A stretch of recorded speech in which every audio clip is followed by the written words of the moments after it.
It's Brad Marchand season in review day. You're Locked On Bruins, your daily podcast on the Boston Bruins. Part of the Locked On Podcast Network, your team every day.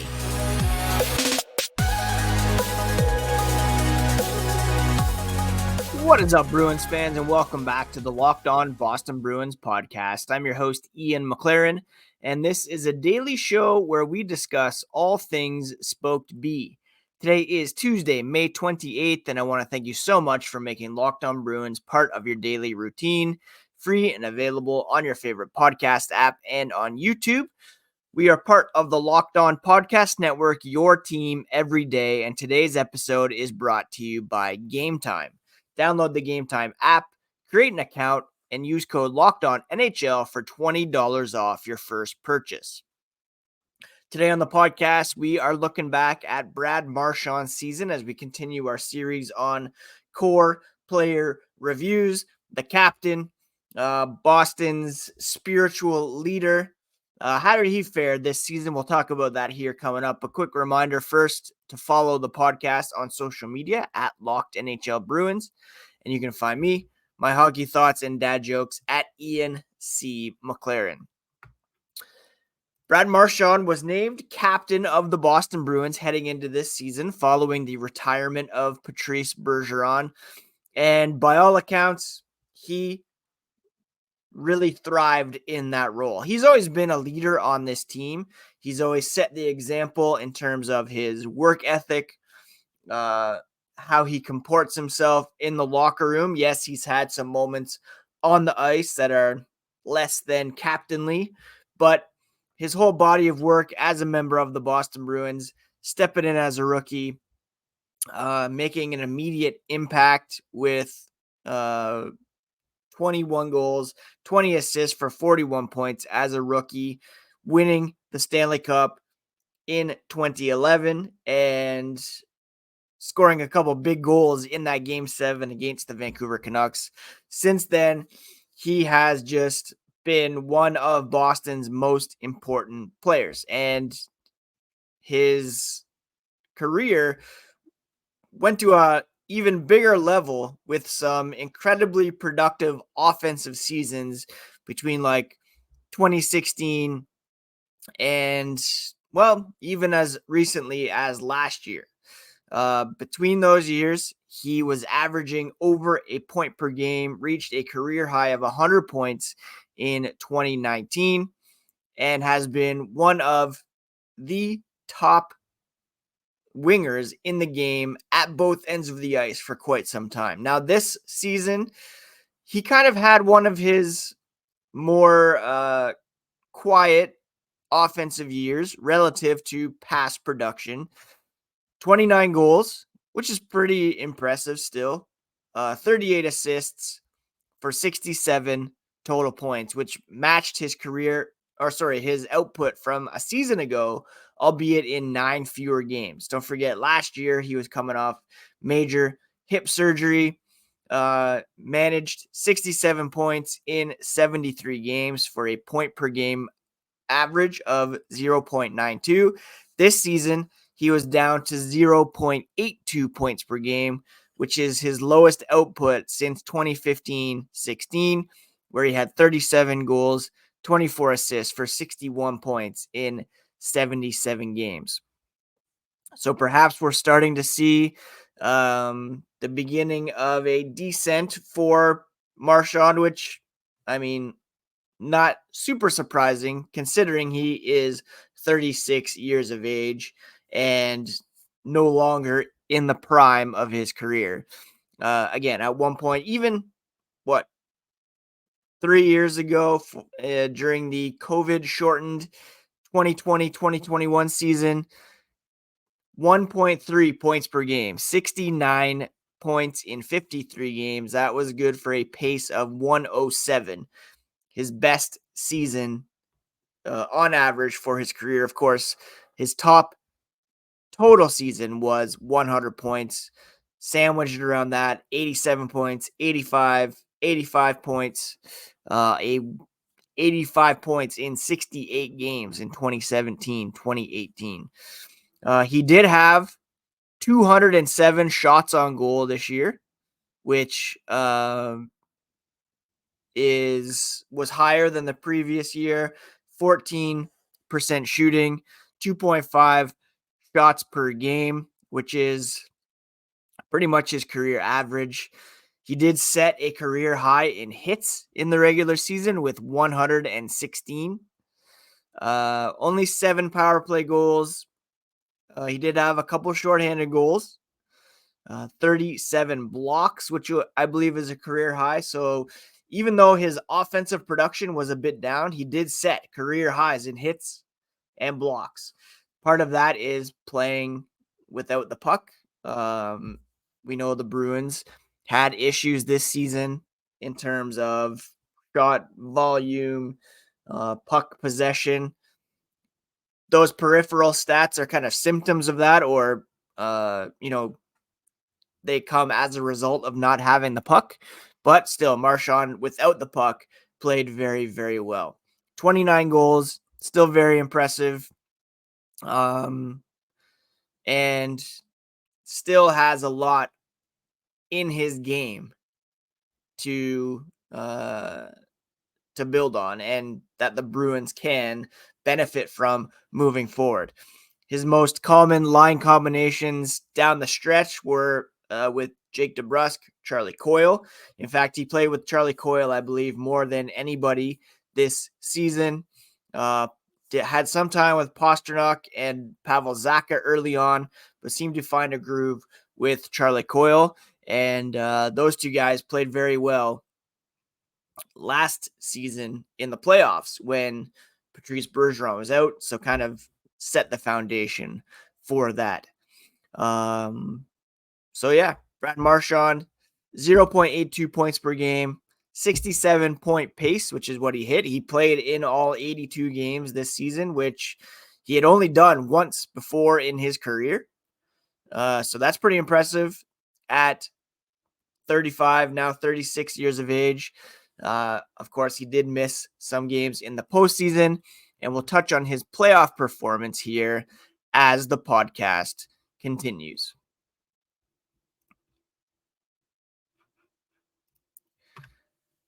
The Boston Celtics are in the NBA final, and if you're looking for a place to grab some tickets, you have to check out Game Time. They make getting NBA finals tickets even faster and easier. Prices on the Game Time app actually go down the closer it gets to tip-off. With killer last-minute deals, all-in prices, views from your seat, and the lowest price guarantee, Game Time takes all the guesswork out of buying NBA finals tickets. Take the guesswork out of buying those tickets with Game Time. Download the Game Time app, create an account, and use code LOCKEDONNHL for $20 off your first purchase.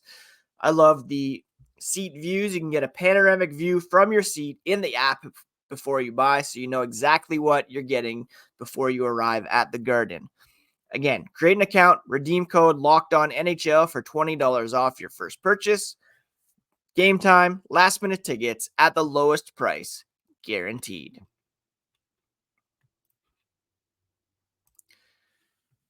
Thank you so much once again for making Locked On Bruins part of your daily routine, free and available on your favorite podcast app and on YouTube, part of the Locked On Podcast Network, your team every single day.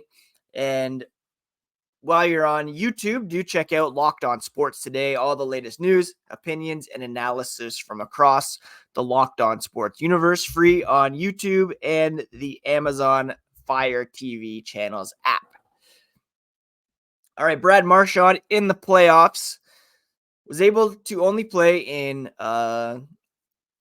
11 of the 13 games for the Bruins because of that injurious incident with Sam Bennett, where it appeared as though Bennett, as he and Marchand collided, took his right hand, which was holding a stick, and delivered a blow to Marchand's head, which caused him to go allegedly or assumedly into concussion protocol, which kept him out of the lineup for a couple games. Now, Marchand still was able to be among the Bruins leaders in points. I believe he was one shy of Jake DeBrusk for the team lead. 3 goals, 7 assists for 10 points. That's a 0.91 average in the playoffs, which is above his career mark of 0.88. The 3 goals, not especially productive that way, but he did have, the 7 assists for 10 total points. And again, he had 37 hits, which is a career high for him in the playoffs. His 10 blocks were 5 shy of his career high, but the most he's had in the playoffs since recording 10 in 22 games back in 2013. Marchand, of course, was disappointed with the result for the Bruins, but he did continue to show his leadership by traveling with Boston to Florida for Game 5, before which he was seen trying to pump up his teammates, chest bumps, high fives, hugs, just a steady presence with his teammates prior to that game. And he kind of took the high road as well when it came to that incident with Sam Bennett. You know, he said that it's part of playoff hockey. You know, low-key teams or players try to hurt guys on the other team during the postseason. He said Sam Bennett plays hard, an extremely physical player. It's playoff hockey. I've been on the other side of a lot of plays, and I think you get away with one, but that's part of the game. Sucks to be on the other side of it, but that stuff happens. Not going to sit here and complain about it. So Marchand, you know, he and the Bruins could have easily lamented or argued the fact that Bennett should have been suspended for that play. Extremely disappointing that he was not able to appear in those couple of games. What may have been different if Marchand was able to play in those games against the Panthers, and if Bennett had been suspended appropriately, at least for one game. As we all know, of course, Bennett was able to play in game 4, in which he scored after cross-checking Charlie Coyle into Jeremy Swayman, and it was not called goaltender interference. Just unbelievable. Marchand was hugely instrumental in beating the Toronto Maple Leafs in round 1. He had the majority of his points in the playoffs in that series, 8 in fact, 2 assists in game 1, an assist in game 2, 2 goals and 1 assist in game 3, and a goal and an assist in game 4. Now, he did have no points over the final 3 games, 2 of which Toronto won to push it to a game 7. No points in game 7, no shots actually either, but the Bruins were able to withstand Toronto's attempted comeback and get that game 7 victory. In no small part to Marchand's leadership and example off the ice, but his best performances were early on in that series, especially in the 2 games in Toronto in which he had 5 points over games 3 and 4 in Toronto. His best game in the regular season was, let's see, what was his most productive game? He had a bunch of 2-point games, a 3-point game against LA, in LA back in October, where he had 2 goals, 1 assist for 3 points. Brad Marchand remains as important to the Bruins as any other player, and he really stepped into the role of captain. He embraced it and was embraced as well as captain of the Boston Bruins. You have the stories of him appearing at the prospects development camp getting some skates in with some of those guys, getting them acclimated to what it means to be a Boston Bruin. You have just all reports of, what greater proof is there of his abilities as captain and as a leader to have Pat Maroon, of all people, come into the Bruins dressing room, a guy who beat the Bruins in 2019, won 2 cups with Tampa, teams that beat the Bruins over those 2 years.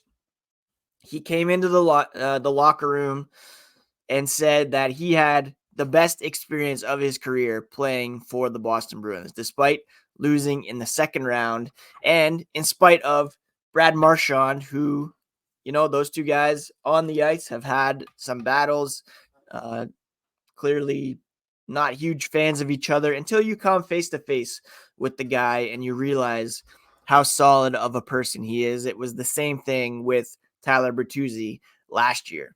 So that's a testament to Brad Marchand's leadership, his value to the Boston Bruins, and that is going to need to be invested in even more as he's entering the final year of his contract, and we'll touch on his future with the club here as the podcast continues. All right, Brad Marchand is set to become an unrestricted free agent as early as next summer, where his current contract expires. He signed in 2017 an 8-year, $49 million contract, which paid him $6.125 million against the cap over that stretch. And the Bruins got incredible value out of Brad Marchand at that cap hit. His salary, 6.125 against the cap. And he has signed 4 NHL contracts worth a total of $74.465 million, according to Cap Friendly. 929 points in 1,029 games, 138 playoff points in 157 games played. I should mention, of course, he hit his 1,000 game mark with the Boston Bruins this season and was feted appropriately. He'll be a UFA at the end of this coming season, where he will be 37 years old. And by all accounts, he has no desire to hang things up at the end of next season, would like to keep playing. Don Sweeney has said that he will make sure Marchand is a lifelong Bruin. What the cap hit will be, it kind of depends on how productive he is this coming season. If there's a further drop-off in production, then that will, of course, limit what the Bruins will want to pay him. They're not going to be giving him another $6 million or a raise, certainly at 37 and on the downswing of his career, but certainly still a valuable member of the team and a guy who won't necessarily be, taking on the league minimum to fit his contract in. It will probably be somewhat bonus laden as things are at this point in guys' careers, but we can be certain that as long as Brad Marchand wants to play, he will be a lifelong Bruin. It's the same thing that should have happened with Zdeno Chara. He was not afforded the opportunity to be a lifelong Bruin, as he was essentially cut and told to look for employment elsewhere because they wanted to incorporate some younger guys into the blue line. I still maintain he should have been a lifelong Bruin, should have been allowed to stick around for as long as he wanted to play. Of course, he went on to play in Washington and back on Long Island, where he started his career. But Marchand, drafted by the Bruins in the 3rd round back in 2006, and has been with this team for the entirety of his career and should remain so. Just look back at that draft class, and Marchand, despite being picked 71st overall, has the 4th highest amount of points from that draft class. He's behind only Claude Giroux, who has 1,066 points in 1,182 games. Still going.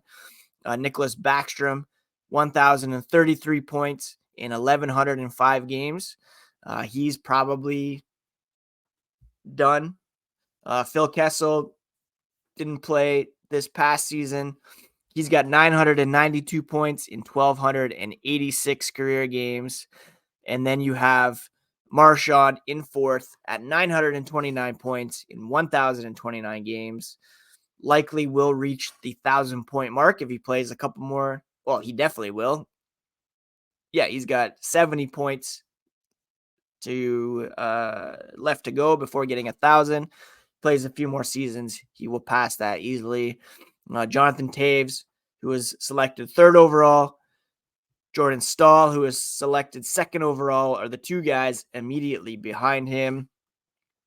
Eric Johnson was first overall that year, well behind, not an offensive player by any stretch. Let's be honest, it wasn't the best draft ever, but the Bruins certainly getting fantastic value out of Brad Marchand. The Bruins, of course, selected Kessel, fifth overall that year.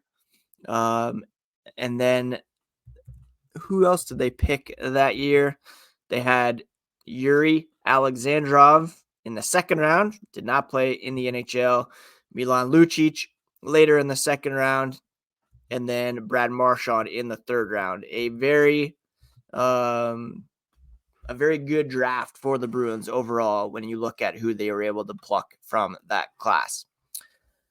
So Marchand, a very good season for 35, now 36-year-old, elevated his game in the playoffs, was not able to play out all those games because of that hit on Sam Bennett, but he showed he's a very worthy captain. He showed that he is still a very high-end winger, and he will be appropriately re-signed once the Bruins get some other ducks in a row here this offseason. Now, I perhaps will not be recording tomorrow as I'm taking not chaperoning, but accompanying my grade 8 kid to a field trip to Stratford, Ontario to see Romeo and Juliet. But we'll be back on Thursday for sure to continue our look at some of these core players for the Boston Bruins, likely looking at Charlie McAvoy. All right, that's it for today's episode, my friends. I hope you're all doing well, taking care of yourselves. Please subscribe to the podcast if you haven't already. Locked On Boston Bruins, part of the Locked On Podcast Network, your favorite team every single day.